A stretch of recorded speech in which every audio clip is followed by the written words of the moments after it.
a special episode of the Tabletop Trio podcast. I'm Bob. I'm Bronson. I'm Joe again. And we are here in Asbury Park, New Jersey at the Silverball Retro Arcade and Museum. And I am so excited to be here. Joe and I have been here for a couple hours playing some pinball games, and I didn't really think I was that interested in the hobby, honestly. I was like, all right, let's go see what this is about. It is way more intricate and complex than I thought. Each game has sub-games. There's all different manufacturers. The stories for each cabinet are here, when they're from, special snippets about them. I'm impressed. I really just thought this was a very simplistic, plungers, lights. But no, each game has its own modes, its own ways of getting high scores. I'm really excited to be here. Yeah, definitely. And I'm excited to play some of these games, learn a little bit more about the machines. I mean, we have games here. I mean, these guys behind me, 1960, 1979. So there's a lot of really cool stuff here, a lot of retro stuff. And I'm excited just to talk to people about it, why they're here, what they like playing about it, all that kind of stuff. So this is going to be a lot of fun to check out. We're going to be interviewing the owner of this place. We're going to be interviewing the technical lead. I'm not sure of his official title, but he's currently fixing a pinball machine. So it's a pretty clear indicator of what his job is around here. And we're going to learn a little bit about the internals, a little bit about the history of some of these machines, and a little bit about the history of Silverball. All that and a whole lot more. Tabletop Trio.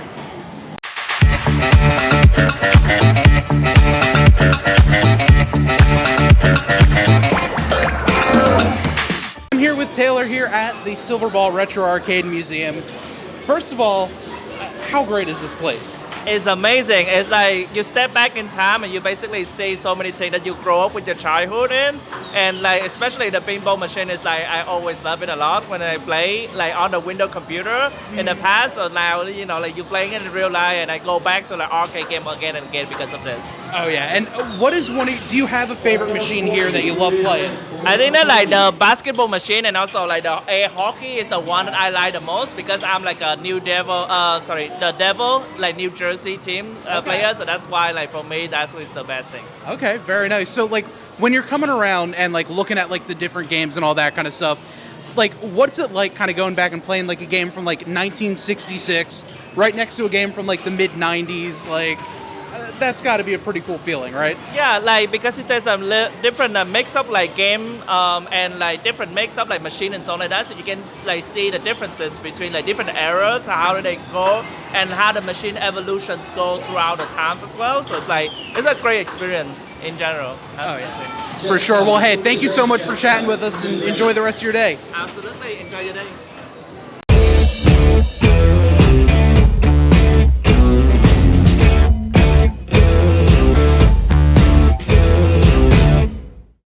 Hey, this is Bronson coming to you from the Silverball Pinball Arcade in Asbury Park, New Jersey. We have an interview today with some of the patrons visiting the arcade. Why don't you go ahead and tell me what your favorite game in this arcade is? I don't know the name of it, but there's an old school one from 1960 that has a baseball diamond, and not only do you get to pitch to yourself and then bat, but then you can also see the runners of the bases beyond the actual playing field too. So I'm pretty sure that's my favorite. Cool. Yeah, the Williams baseball, I think it was over there. There's also a Williams mini golf over on the other side here. Just seeing the history of those games is really incredible, and also seeing the pinball games that I grew up with as a kid, like Pinbot and Twilight Zone, all the Pat Lawler stuff, all the games you could possibly have imagined growing up with and enjoying. They're all here. Free play once you get in. It's an awesome experience. Very cool. I was also kind of gravitated towards the baseball stuff. I'm a huge baseball fan. It's one of the first things we played when I got in. What brought you to Silverball today? We were actually here during the pandemic, just looking for time to kill, and found this place during the winter and fell in love with it so much that we brought some friends now that it's nice again and we can come out of our little hidey holes. Awesome. Yeah. Same thing? Yeah, we used a lot of hand sanitizer after the visit, but yeah, I mean, just learning that this place was here and being a game enthusiast, I knew I had to come. This is kind of a mecca of sorts. You mentioned earlier that a lot of the games here bring you nostalgia or are the same games that you played as a kid. When did you start getting into pinball? Oh my gosh, I couldn't even tell you, but I remember seeing Pinbot from I think 1982 or 1986, something like that. When I was a little kid and just being amazed by it. And then there were some others like Terminator 2 and Indiana Jones and Twilight Zone, which I've spent more time with than I care to admit, throughout my teens and whatnot. Yeah, earliest probably Pinbot was one of the first that I'd seen. Couldn't remember where I saw it. Probably a pizzeria or somewhere, like a stereotypical scene from an 80s movie. Yeah. What about you? For me, it's skee ball all the way. I can play skee ball all day. I also love skee ball. Thank you guys so much for talking to us. We're going to put this up. It's going to show on Wednesdays. We have a YouTube channel. It's going to go up. Twitch.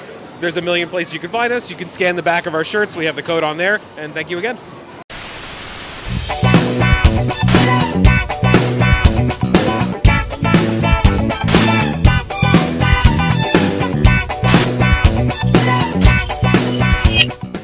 I am here with Talia, you said, what was it?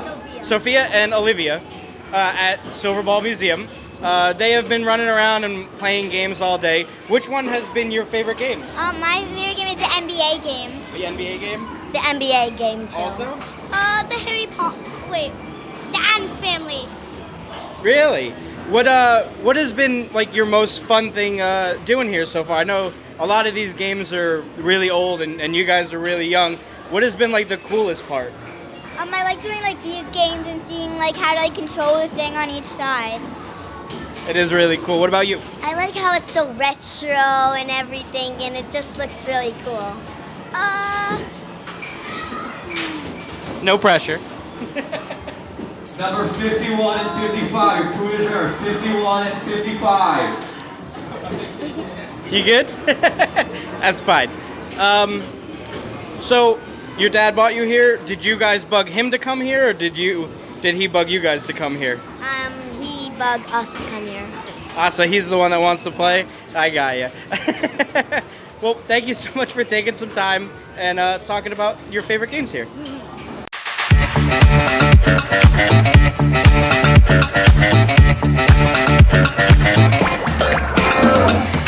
Here at Silverball Museum with Randy. And Randy, first of all, thanks for coming over to chat with us. You're welcome. How many different games have you played so far today, do you think? Probably I've got here a little early. I mean, just recently, so probably only like 5 or 6 so far. Okay. Yeah. Do you have a favorite one yet? I mean, just for nostalgic purposes, I really liked the Doctor Who one. Okay. But I also saw a very interesting joust one that I want to play later with my son. It's like a versus pinball. I don't think I've ever seen that before. That's pretty cool. Yeah, from what I've heard, that one's actually super rare too. That no one's ever seen I've never that one seen before. What is your strategy when it comes to playing a pinball game? Just kind of get all the bells and whistles, or play through the story, or try to keep the ball up. Yeah. Fair enough. Yeah. So thank you again for jumping on with us, and I appreciate it. You're welcome. Thank you also.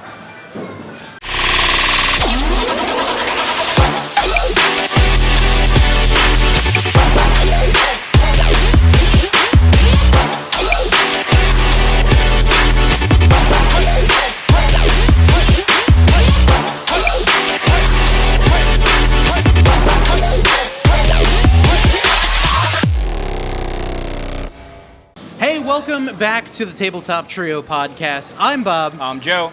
I'm Bronson. And we are here now with Tim here at the Silverball Retro Arcade / Museum / I mean, this place is awesome.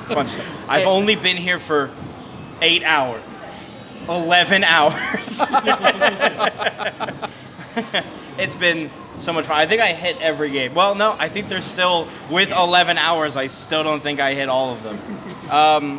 So I was running through just a quick briefing. I don't know if this location has the 157, or is it just between this and Florida? 100, let's see. Yeah, we've got over 100 pinball machines, and we got probably 30 to 40 other games, like skee ball, air hockey, and the all other fun arcade games. Undefeated hockey champ over here, beat both of them. I've lost every single competitive Bob game is we've the played. defeated. Literally everyone. The foosball game. I Bubble blew you hockey, out in Pong. Destroyed me in Pong. Joe beat me in the air basketball game over there too. Yeah. One-handed.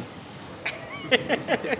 Yeah. Okay, Joe has the hockey game and all pinball games. I got the Pong on you, but there's nobody that does intros like Bob does. That is true. That is very true. So, just going through, how long have you been in Silverball? I've been working here, I think this is my 10th year. I started working, I think I was 18, and I was just working the kitchen, the front of the counter. And then my dad's in the business. You know, he goes to people's houses, fixes pinball machines, jukeboxes, slot machines, all that old coin-op stuff. And His name doesn't happen to be Frank, is it? no, it's Jim. Okay. So years ago, I needed my pinball machine fixed, and I was too young. I was like 16. And I can get some of it working, but not all of it. And every place I called that did pinball repair were like, it's Frank. You just got to call Frank. Frank. Like every place, he's like, he does the tri-state area. There's Frank. So I just wanted to make sure, there are others. Yeah, there are a few others, but yeah, my dad is probably one of the big ones in this area. That's awesome. So you've kind of grew up. Yeah. So I grew up with pinball machines in the house. I had 3 in my bedroom growing up. Wow. Okay, so my loaded question was going to be which one's your favorite, but I feel like there's a bias now. Yeah, well, it's hard to say because it changes every once in a while. I really like the Data East Jurassic Park. That's a good one. Because that's one that I had in my bedroom. I also had Data East Star Trek, the 25th anniversary. Also a fun one.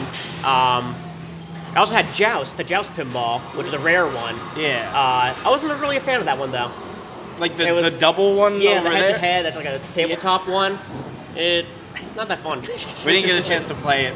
Probably after this, we're going to check that out. He'll probably beat my ass in that one, too. So how many machines do you have at home now, or have you kind of like... Well, let's see, how we have got like 7 set up. My dad has the garage. He has a 2-car garage. It's never seen no cars. It's never seen a car in his life. It's packed. They're packed in there like Tetris. They're all disassembled, and because he keeps them to sell them. Right. And he's probably got like 80 machines in there. Wow. And I thought I had a problem. So my parents have a Swords of Fury machine that they found at like some estate sale, and that's become my favorite because I get to play it every day. Because bias. Yeah. But I just got a house and renovating, and my wife would shoot me if I came home with pinball machines. So I ended up getting a virtual one and then modifying it. I'm not a fan of the virtual ones. They don't feel the same. They don't feel right, Yeah. Like in the physical one, you get feedback. The game shakes. You feel when the ball hits things. Yeah. And the virtual is just like a video screen. So I've been slowly but surely modifying mine with like big subs, and it's got the tilt and everything else in there. The technology has come a long way in virtual pinball, but I know it's not the same as coming here and playing real pinball machines. But when I don't have a lot of space, it's a great alternative. Yeah, it is good because you can have like 1,000 games in one. Yeah. But it just doesn't feel the same. Yeah. The physical thing is just so much better. Yeah, no, it's no doubt. If there's a pinball place near, go play pinball. It's a fun time. So I guess that's going to answer the question I have of, are you sick of pinball after being here and servicing them? And then No, I still play them, and I have a ton of high scores around. You look at the scorecards. Yeah. Timmy. I saw you pop up a couple times on the Godfather one, with the pictures. Oh, someone just beat me on that. They just Really? beat my high score on Godfather recently. So now, like, when lights out in this place, so you're gonna see like one flashing light from the boardwalk. It's gonna be you and you're being like, "Oh, I gotta get it back." So do you get like all access after hours? Yeah, well, sometimes I stay late just to work on the games. To work on the games. I'm testing the games. Gotta make sure all these things work. It is nice. Sometimes I'll stay late. I'll get to put them on adult mode. I have that. We always have it on family friendly here because kids. But the adult mode is just they're hilarious. like Scared Stiff. She starts getting a little dirty. Yeah. They made a, I guess there's like an anniversary edition of that now, or something that came out, and they like redid all the art, and they made it even more. And then, like you were saying, there's like adult mode, so the emulation scene, the people who like build them by hand for the it's basically emulating them. They made the Elvira, that one, and like of course they did like the nude artwork and stuff like that, and people were like, oh, come on. But I guess so. A big question I had, because I know I work on one pinball machine, and even that becomes daunting. Yeah. What is like your servicing, your upkeep? Where do you source your parts from? Because it's been a pain for me. We get our parts from a variety of sources. We have this Pinball Resource, and they're up in New York. They have a lot of the older parts. They have coils and a lot of stuff. We also use Marco Specialties. That's a popular one. Everyone knows about. Yeah. And then other stuff we get from eBay, like new old stock and stuff. Same thing that if you find it, grab it. When you get replacement parts, like let's say you find some place that's got original replacement parts, do you get a little sad knowing that came from like a gutted out machine? Yeah, sometimes, but sometimes some games are irreparable. Yeah. You get a machine, it was in a flood or someone just left it in their basement and it gets all wet and moist and you can't fix it. All the paint's peeling off and everything. So then it's more nice to see those components get new life than it is sad to see something parted out. Silver lining. Well, if it's a good game and you part it out, that's a crime. Yeah. It's like buying a Ferrari to part out the pieces. Yeah. What's your least favorite pin in here, or in general? It's hard.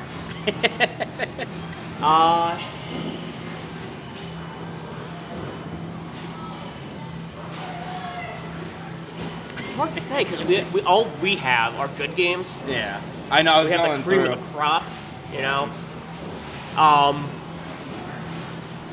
there are some like weird one-off makes that are like, who cares? Probably my least favorite game that we have in the building is probably Baby Pac-Man, because it's the playfield's so small and it's like half video game, half pinball, and I'm not really a fan of video games, but I like the pinball. So, and it's like a short field and it's really hard and it goes right down the drain every time. That's like one of the Mario ones. It's like really short. It's really hard to get into. What was I gonna say? I had a follow-up for that, and then I forgot it. It's gone. Which is the rarest machine in here?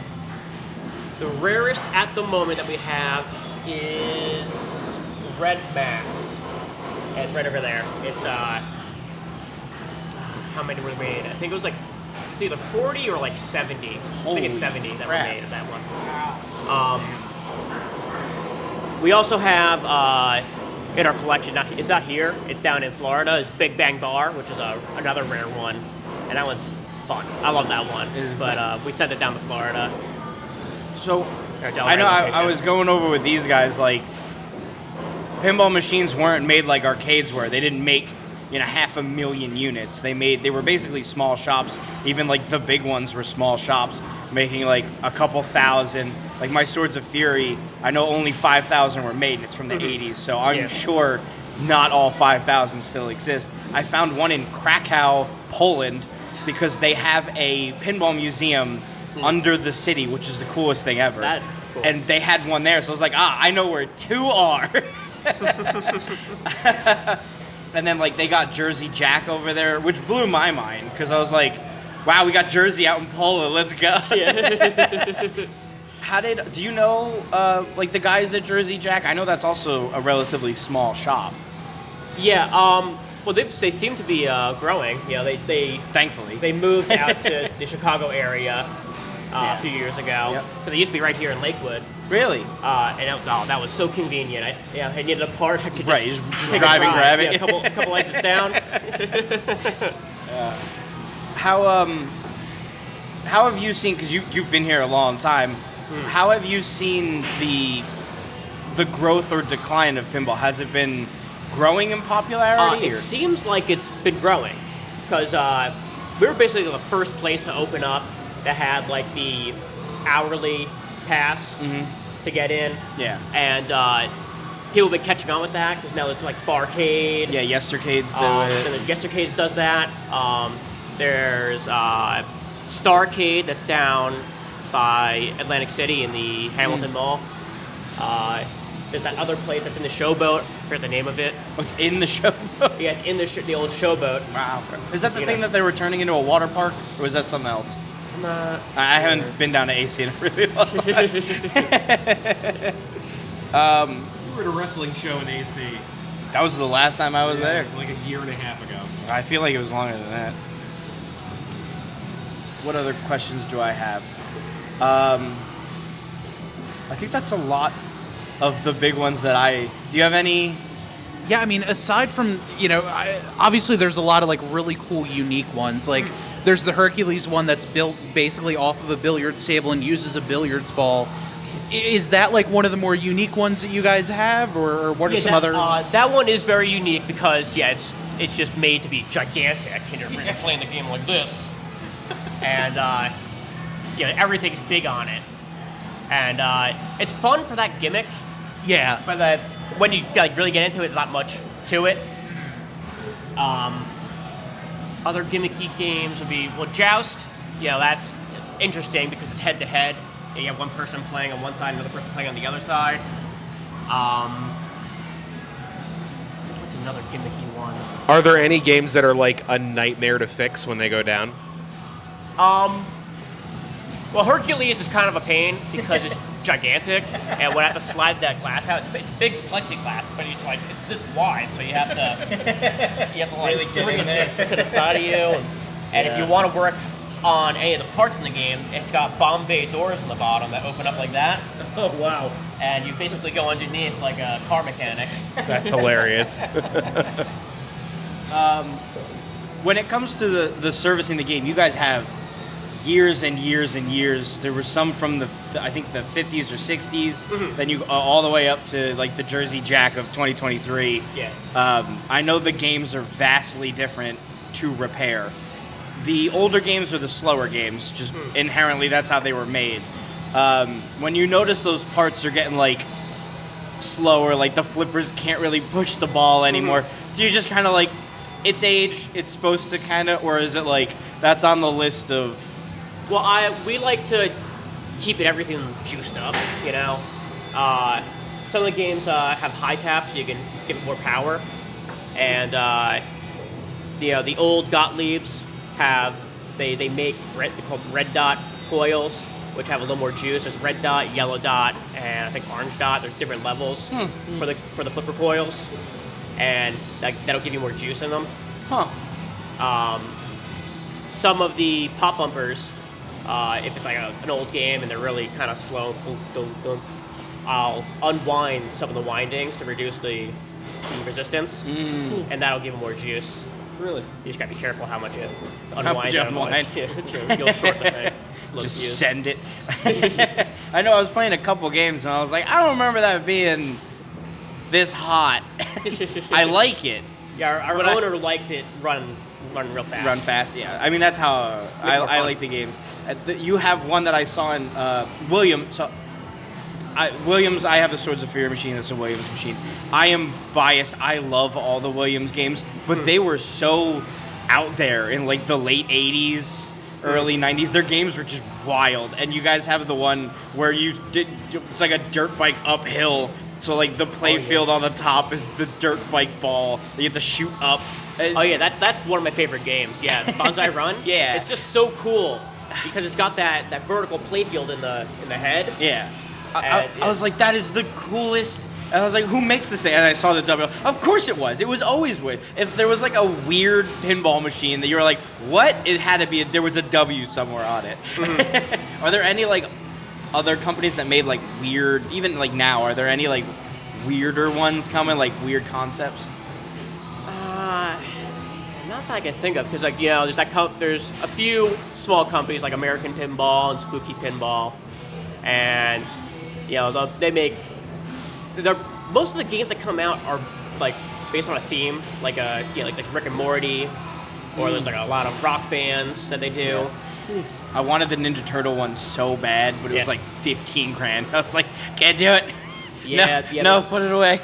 Those games when they're new, they're really expensive these days. They are. They've And gone then up now a they're lot. doing it like there's limited edition, special edition, collector's edition. Yeah. Like I just want to play pinball. Yeah, I know. I kind of hate how they split it up like that, because then like if you get the standard, it's like a sucky version. Yeah, you like, lose the actual one you want is like the mid level. Yeah, the one that has like the sayings, like you lose sayings and you lose play modes, and or you lose like features like I forget which game it was, but like the standard had like a whole section that's just not there.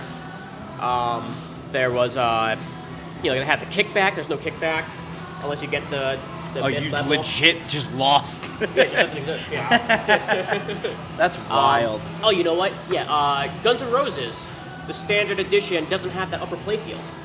The upper playfield doesn't exist. Wasn't that really? That's part of how you get to like. And I have no idea how you play it. Yeah.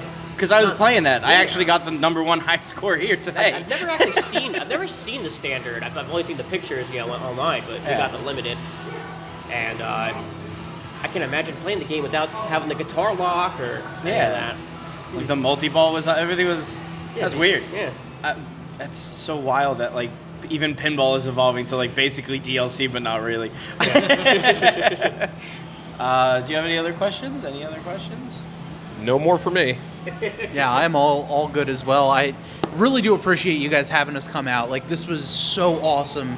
Just kind of come out here, be able to play the games, check out all the different machines, like even like the arcade games. Like I was loving the Grand Prix, the pole position racing game. That one's been a lot of fun. Yeah, that's been a lot of fun. But this has been so awesome. So Tim, thank you again so much for bringing us out and just coming on to chat a little bit about pinball. No problem. Yeah, thank you.